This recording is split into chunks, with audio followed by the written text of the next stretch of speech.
welcome to another tutorial. Today we're just going to be having a look at the generative fill technique in the new Photoshop version, and only if your video card is compatible you can use it. So first of all, we're going to change the canvas size of this picture.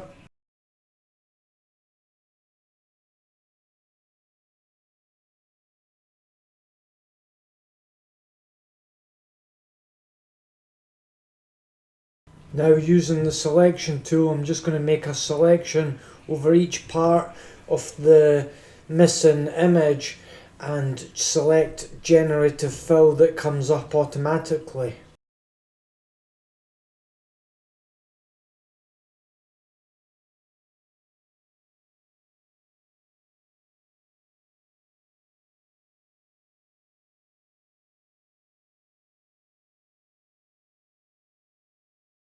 Now, as you can see, there's the final image, and if we take the original image we can compare it. I'll just place that in the top corner. Now, I don't quite like the section in the top left hand corner where the sky is. It looks a bit boxy, so I'm going to change that. I'm going to delete that and then do another generative fill.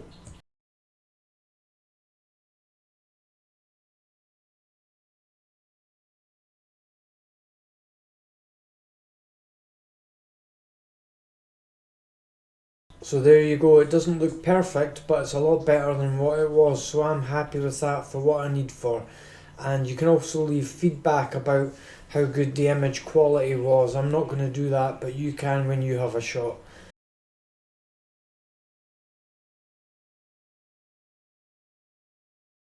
Now we're going to look at a bit more advanced feature of what you can do with the generative fill. I'm just going to center this image, make an HD canvas size around it, and then I'm just going to select with the magic wand selection tool the image blank area, and then use generative fill.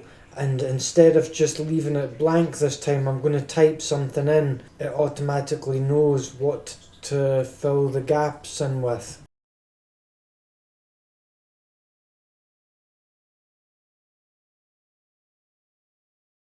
So hopefully you enjoyed today's tutorial. Thanks very much for watching. It would be great if you could subscribe to the channel and like the video. Have a great day. Take care. Bye bye.